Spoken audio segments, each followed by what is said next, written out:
The same thing has more or less happened in gaming. So let me get started. Pong was the first commercial game in the history of mankind. It wasn't the first game ever, but it was the first commercial game. It was installed in Andy Capp's Tavern in Sunnyvale, California in 1972, and it was a magical moment in human history. It means that I can do nothing for a living today and still make money on it.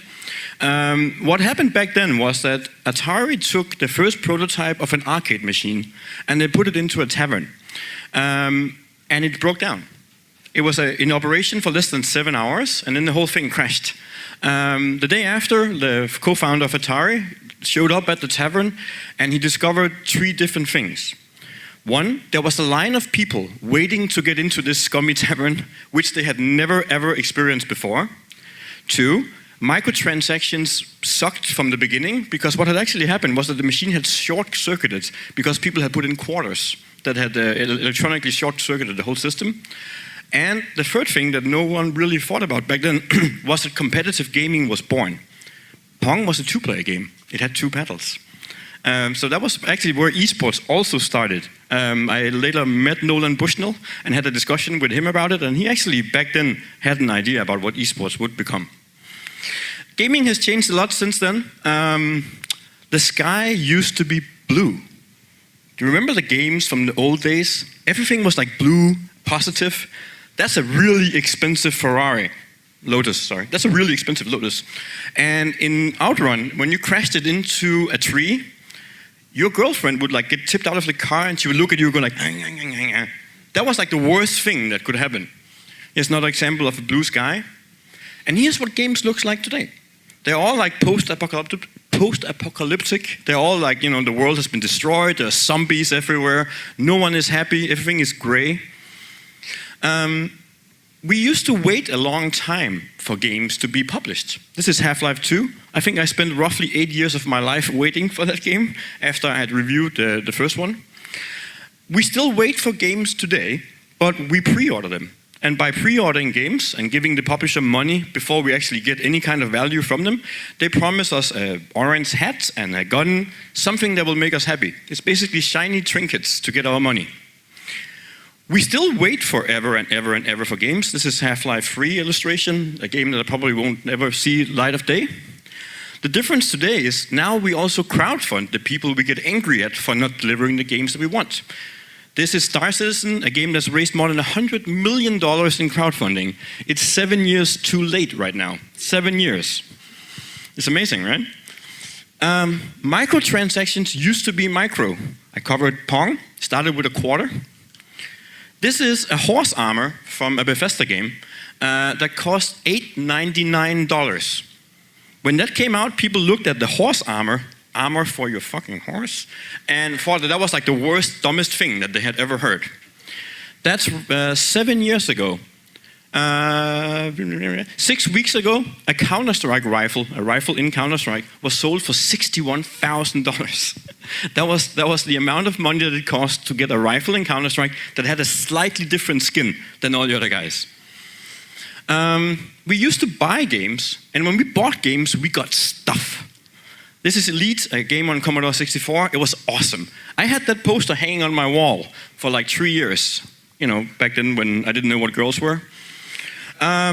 Today, we don't buy our games, they're free to play. We log on to a server, there's like stuff that happens in cyberspace, and we can get like different heroes. We don't have anything we can put on our wall, which actually may be a good thing now that I think about it. We used to collect games, which is a natural thing. When you buy them, you put them on a shelf so you can show your nerdhood to other nerds. Today, we pre-order a season pass, which basically means that whenever the publisher decides to put in more content for the same game that we've already paid for, we pay them more money, we can get more shiny stuff, and that's all we get. Gameplay used to be incredibly simple. Open blue door so you can find the red key so you can open the red door. It was a very linear, colorful progression through games back then. Today, gameplay has become meta. What does meta mean? It means that the opponents, the game design that actually happens in games, are no longer done by some genius. Other people, the people that you play against, have become the content of the game. And we'll get a lot into that later. enemies in games used to be really dumb. This is Golden Axe. It was an arcade game, and it was very, very easy to like pinpoint where the hammer would fall from those big dudes. If you got hit by a hammer in the arcade, other people would like look at you and make fun of you. That was like the worst thing that could happen. Today, enemies are smart. This is Team Kingwin. It's a Dota 2 team. I had them living in my house for 3 months. Can you believe it? The guy on the right has 15,000 hours of playtime in Dota. He spent the last 3 years of his life devoting that almost like a martial artist to become the world champion in Dota. And he will not stop until he's become the world champion. Can I ask you in here, how many of you have put 15,000 hours into anything in your life? See? And he hasn't won yet. This is scary, right? Game designers used to look like this. This is the creator of Mario. He has created some of the most fantastic universes that has ever been done in video games. Today, game designers look roughly like that. They're not even called game designers anymore. They're called monetization designers. And that's because the gameplay, as I said, has become other people. So basically now, the way you're successful in publishing is that you know how to monetize the audience that you can attract, how to squeeze the most amount of money out of them. Player exploitation, the worst thing that could happen to a player, used to look like that. That is Dragon's Lair. It was an arcade game that costs roughly 700 times more than any other game in the arcade back then. And when you would die, you had no idea why. You would like see an awesome animation that was done as a hand-drawn cartoon, and then you would be dead. You had no idea why. Today, player exploitation looks like that. This is the latest Star Wars game from Electronic Arts. And what they had done in the game is they have literally removed linear progression. A game is defined by the fact that it's interactive and that you progress throughout the game. You meet challenges, you grow your character, you become better.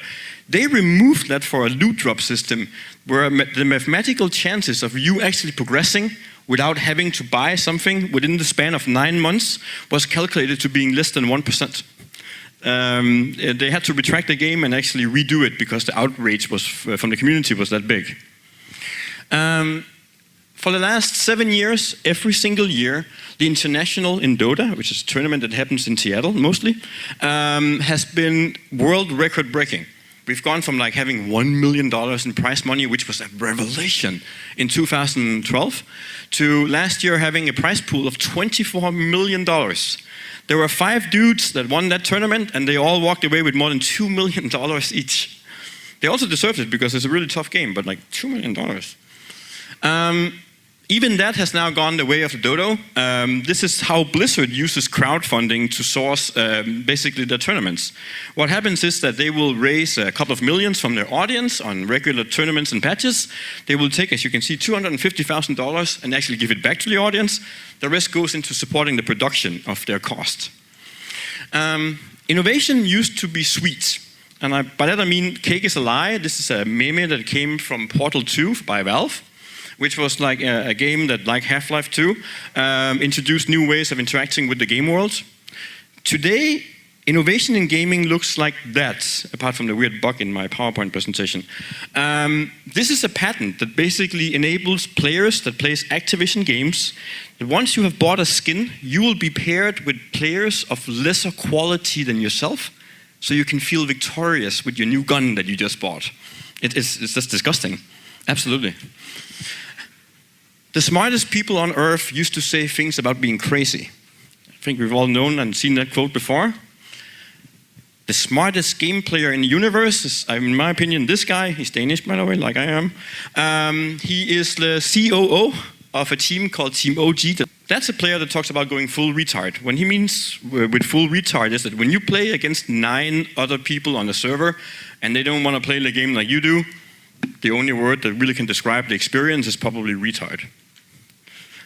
So I'll come back to this, but the reason why we're here today and the reason why we're doing an ICO and the reason why we think that we can change gaming is because we think there's a lot of things broken in the industry. The players are not being treated with respect and they're not being allowed to monetize the skill set. The 15,000 hour guy, he can't really do anything unless he wins the tournament. That's a problem. Thank you.